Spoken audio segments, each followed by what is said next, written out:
Coba bayangkan suatu hari namamu bukan lagi dipanggil, tetapi diumumkan. Inna lillahi wa inna ilaihi raji'un, telah berpulang ke rahmatullah. Untuk pertama kalinya, dunia tetap berjalan meskipun kamu sudah tidak ada. Matahari tetap terbit, orang-orang tetap berangkat kerja, lalu lintas tetap macet, anak-anak tetap bermain, media sosial tetap ramai, dan perlahan hidup terus berjalan tanpa kita. Kalau dipikir-pikir, itu adalah kenyataan yang pasti akan dialami oleh setiap manusia. Tidak peduli dia kaya atau miskin, terkenal atau tidak, masih muda atau sudah tua, semua akan sampai pada hari itu. Dan mungkin setelah video ini selesai, umur kita sudah berkurang sekitar 15 menit. Waktu tidak pernah berhenti. Ia terus membawa kita menuju satu tujuan yang tidak bisa dihindari, yaitu kematian. Pernahkah kamu bertanya, apa yang sebenarnya terjadi sedetik setelah kita meninggal? Apakah semuanya langsung gelap? Apakah kita langsung bertemu Allah? Apakah kita masih bisa melihat keluarga kita? Atau justru kehidupan yang sebenarnya baru dimulai? Hari ini kita akan mencoba membahasnya.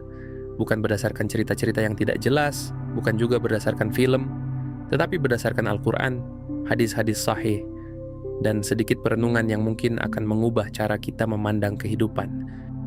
Karena mungkin cara terbaik menghargai hidup adalah dengan mengingat bahwa hidup ini suatu saat akan selesai. Menariknya, Islam tidak pernah mengajarkan bahwa kematian adalah akhir. Justru Islam menggambarkan kematian sebagai sebuah perpindahan, bukan perpindahan rumah, bukan perpindahan kota, tetapi perpindahan alam. Kalau selama ini kita hidup di alam dunia, maka setelah kematian kita memasuki alam yang berbeda, alam yang tidak lagi bisa dijangkau oleh mata manusia. Dan sejak saat itu, aturan kehidupan yang kita kenal hari ini tidak lagi berlaku. Mungkin itulah sebabnya Allah berkali-kali mengingatkan manusia tentang kematian. Bukan untuk menakut-nakuti, tetapi agar kita tidak terlena. Allah berfirman, setiap yang bernyawa akan merasakan mati, dan hanya pada hari kiamat sajalah diberikan dengan sempurna balasanmu. Quran Surah Ali Imran ayat 185. Perhatikan ayat ini. Allah tidak mengatakan setiap yang bernyawa akan mungkin mati, tetapi akan merasakan mati. Artinya kematian bukan kemungkinan, melainkan kepastian. Yang menjadi misteri bukan apakah kita akan mati, tetapi kapan dan dalam keadaan seperti apa. Seringkali kita menjalani hidup seolah-olah kematian masih sangat jauh. Padahal tidak ada seorang pun yang benar-benar tahu berapa sisa waktunya. Ada yang berpamitan kepada keluarganya karena mengira akan pulang malam nanti. Ternyata tidak pernah kembali lagi. Ada yang tidur dengan rencana besar untuk esok hari, tetapi tidak pernah lagi membuka matanya. Dan ada pula yang masih sempat mengobrol, tertawa, bercanda. Beberapa menit kemudian, namanya diumumkan sebagai orang yang telah meninggal. Kalau dipikirkan, kematian tidak selalu datang setelah usia tua. Ia datang ketika waktunya telah tiba. Karena yang menentukan bukan umur kita, tetapi ajal yang telah Allah tetapkan. Lalu, apa yang pertama kali terjadi ketika ajal itu tiba? Al-Quran menggambarkannya dengan satu istilah yang sangat terkenal, yaitu sakaratul maut. Allah berfirman, dan datanglah sakaratul maut dengan sebenar-benarnya. Itulah yang dahulu hendak kamu hindari. Quran Surah Qaf ayat 19. Sakaratul maut adalah saat ketika kehidupan dunia mulai dilepaskan, dan kehidupan berikutnya mulai dibuka. Banyak orang membayangkan sakaratul maut hanya sebagai rasa sakit, padahal maknanya lebih dalam daripada itu. Ia adalah momen perpindahan, seperti seseorang yang selama ini tinggal di satu tempat, lalu dipindahkan ke tempat yang sama sekali baru, sebuah perjalanan yang tidak pernah dialami siapapun sebelumnya selama masih hidup di dunia. Lalu siapa yang datang pada saat itu? Al-Quran menjelaskan bahwa Allah mengutus malaikat pencabut nyawa. Allah berfirman, katakanlah malaikat maut yang diserahi untuk mencabut nyawamu akan mematikanmu. Kemudian kepada Tuhanmu lah kamu akan dikembalikan. Quran Surah As-Sajdah ayat 11. Ayat ini mengingatkan kita bahwa kematian bukanlah sesuatu yang terjadi secara acak. Ada ketetapan, ada waktu, dan ada malaikat yang menjalankan perintah Allah. Dalam hadis-hadis sahih, Rasulullah SAW juga menjelaskan bahwa pada saat itulah ruh manusia mulai dipisahkan dari jasadnya. Bagaimana persis prosesnya? Kita tidak mengetahuinya secara rinci, karena itu termasuk perkara gaib, dan Islam mengajarkan kita untuk berhenti pada batas yang Allah dan Rasul-Nya jelaskan. Tetapi satu hal yang pasti, saat itu kehidupan dunia benar-benar berakhir. Mungkin selama ini kita mengira orang yang meninggal telah selesai.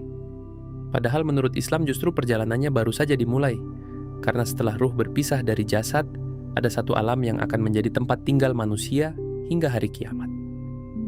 Alam itu disebut barzakh. Apa sebenarnya alam barzakh? Mengapa Allah menciptakannya?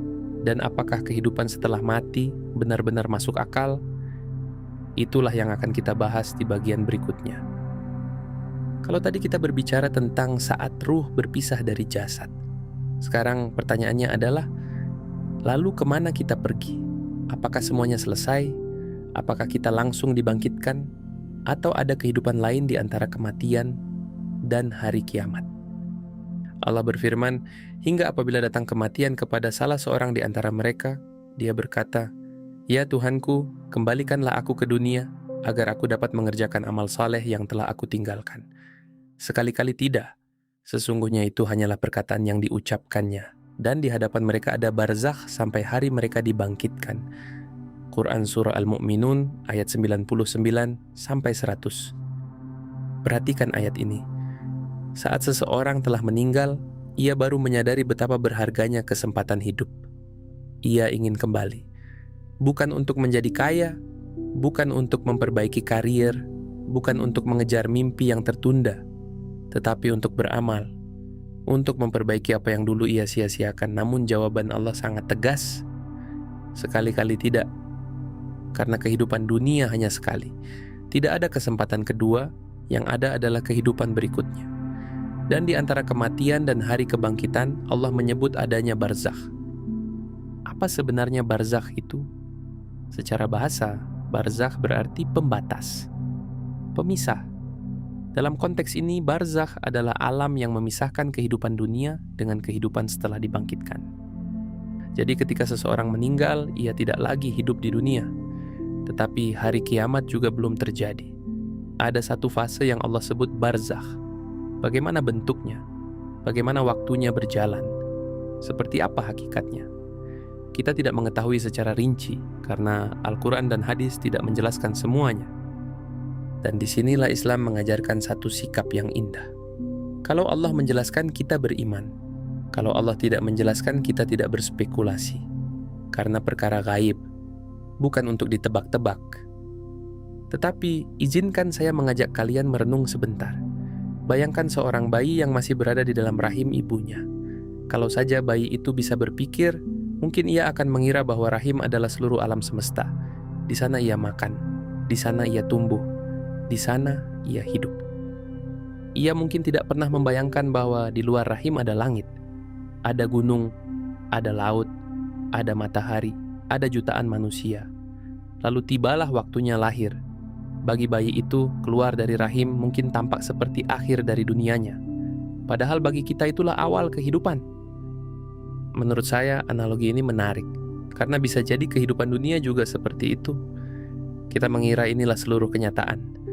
Padahal mungkin saja dunia ini hanyalah tahap pertama menuju kehidupan yang jauh lebih besar. Tentu ini hanyalah analogi, bukan bukti. Tetapi analogi ini membantu kita memahami bahwa berpindah ke alam lain bukan sesuatu yang mustahil. Seringkali orang bertanya, apakah hidup setelah mati masuk akal? Menurut saya, coba balik pertanyaannya. Apakah keberadaan kita hari ini lebih mudah dipahami? Bayangkan, puluhan tahun yang lalu kita belum ada.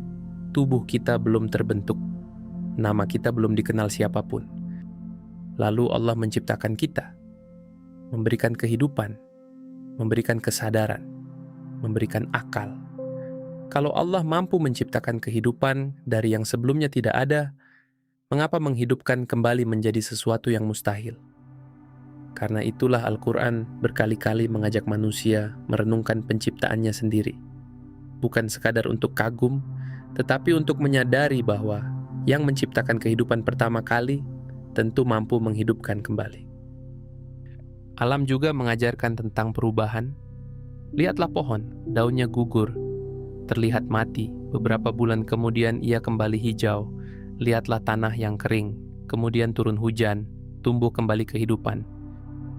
Al-Quran beberapa kali mengajak manusia merenungkan siklus ini, bukan karena tumbuhan adalah bukti langsung kebangkitan manusia, tetapi sebagai isyarat bahwa bagi Allah menghidupkan kembali bukanlah sesuatu yang sulit. Dalam ilmu pengetahuan, kita juga mengenal satu prinsip. Energi tidak musnah. Ia berubah bentuk, tentu ruh bukan energi. Islam tidak pernah mengajarkan demikian. Tetapi prinsip ini mengingatkan kita bahwa perubahan tidak selalu berarti kehancuran. Kadang yang berubah bukan keberadaannya, melainkan keadaannya. Dan mungkin kematian juga merupakan sebuah perpindahan, bukan menuju ketiadaan, tetapi menuju fase kehidupan yang belum pernah kita alami. Namun, ada satu pertanyaan yang mungkin masih tersisa. Kalau setelah kematian kita berada di alam barzakh, lalu kapan semua manusia akan dibangkitkan? Apa yang sebenarnya terjadi pada hari kiamat? Dan mengapa Rasulullah SAW menggambarkan hari itu sebagai hari yang tidak akan pernah dilupakan oleh siapapun? Itulah yang akan kita bahas di bagian terakhir. Kalau selama di alam barzakh manusia menunggu, maka penantian itu tidak berlangsung selamanya. Akan datang satu hari yang dijanjikan Allah kepada seluruh manusia. Hari ketika tidak ada lagi kehidupan dunia, tidak ada lagi kesempatan untuk memperbaiki diri. Tidak ada lagi hari esok. Hari itu adalah hari kebangkitan. Hari ketika seluruh manusia dari Nabi Adam hingga manusia terakhir dibangkitkan kembali. Mungkin bagi sebagian orang ini terdengar sulit dibayangkan. Bagaimana mungkin manusia yang tubuhnya telah menjadi tanah dibangkitkan kembali? Pertanyaan seperti ini sebenarnya bukan pertanyaan baru. Sejak zaman Rasulullah SAW, orang-orang juga mempertanyakannya. Lalu Al-Quran mengajak manusia untuk melihat dirinya sendiri. Allah yang menciptakan manusia dari sesuatu yang sebelumnya tidak ada, tentu mampu menghidupkannya kembali. Bagi manusia, itu terlihat mustahil. Tetapi bagi Allah yang menciptakan langit dan bumi, itu bukanlah sesuatu yang sulit. Karena yang mustahil bagi makhluk tidak berarti mustahil bagi Sang Pencipta.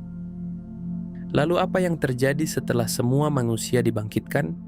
Rasulullah SAW menggambarkan bahwa pada hari itu Allah menampakkan kekuasaannya dengan cara yang tidak pernah terjadi sebelumnya. Dalam hadis sahih riwayat Bukhari dan Muslim, Rasulullah SAW bersabda bahwa Allah menggenggam bumi dan melipat langit dengan tangan kanannya. Kemudian Allah berfirman, "Akulah Raja. Di manakah raja-raja bumi?" Kalimat ini bukan sekadar menunjukkan kekuasaan Allah, tetapi juga mengingatkan manusia bahwa semua yang selama ini dibanggakan, jabatan, kekayaan, popularitas, kekuasaan, semuanya telah berakhir. Yang tersisa hanyalah amal. Di dunia manusia bisa berpura-pura, bisa menyembunyikan niat, bisa menipu orang lain. Tetapi di hadapan Allah, tidak ada lagi yang tersembunyi.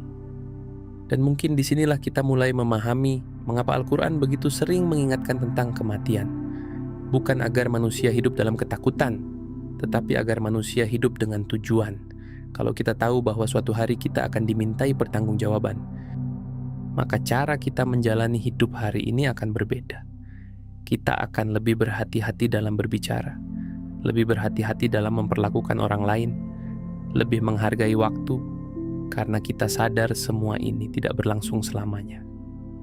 Kalau dipikir-pikir, hal yang paling menyedihkan bukanlah kematian, tetapi penyesalan yang datang setelah kematian. Allah menggambarkan bahwa ketika seseorang telah meninggal, ia berkata, "Ya Tuhanku, kembalikanlah aku, agar aku dapat mengerjakan amal saleh yang telah aku tinggalkan." Tetapi Allah menjawab, "Sekali-kali tidak." Bayangkan betapa berharganya satu hari di dunia, 1 jam, 1 menit, bahkan 1 sujud. Karena setelah kematian semua itu tidak bisa diulang lagi. Hari ini kita masih bisa meminta maaf, masih bisa bersedekah, masih bisa sholat, masih bisa membaca Al-Quran, masih bisa memeluk orang tua, masih bisa bertobat, tetapi akan datang hari ketika semua kesempatan itu benar-benar selesai. Dan mungkin itulah hikmah mengapa Islam begitu sering mengajak kita mengingat kematian, bukan supaya kita takut hidup, tetapi supaya kita tidak menyia-nyiakan hidup. Karena orang yang mengingat kematian biasanya lebih tahu apa yang benar-benar penting. Ia tidak mudah sombong, tidak mudah iri, tidak terlalu mengejar hal-hal yang suatu hari pasti akan ditinggalkan. Ia sadar bahwa dunia bukan rumah terakhir, melainkan tempat singgah, tempat menanam, sebelum nanti memanen hasilnya. Di awal video kita bertanya, apa yang pertama kali terjadi setelah kita meninggal? Sekarang mungkin kita menemukan jawabannya. Kematian bukanlah akhir, ia adalah perpindahan dari dunia menuju alam barzakh, kemudian menunggu hari ketika seluruh manusia dibangkitkan, dan akhirnya kembali menghadap Allah. Kalau begitu, mungkin pertanyaan yang paling penting bukan lagi, apa yang terjadi setelah aku meninggal? Tetapi, kalau aku meninggal malam ini, apakah aku sudah siap bertemu Allah? Pertanyaan itu tidak perlu kamu jawab kepada saya. Jawablah di dalam hati.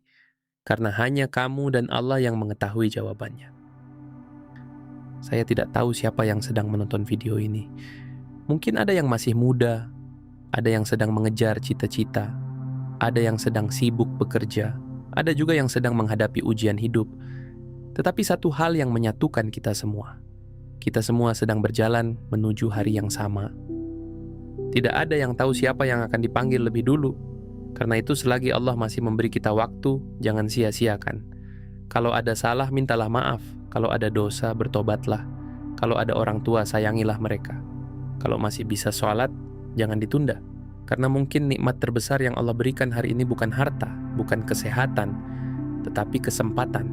Kesempatan untuk memperbaiki diri sebelum pintu itu ditutup selamanya. Terima kasih sudah menonton sampai selesai. Sampai jumpa di video berikutnya.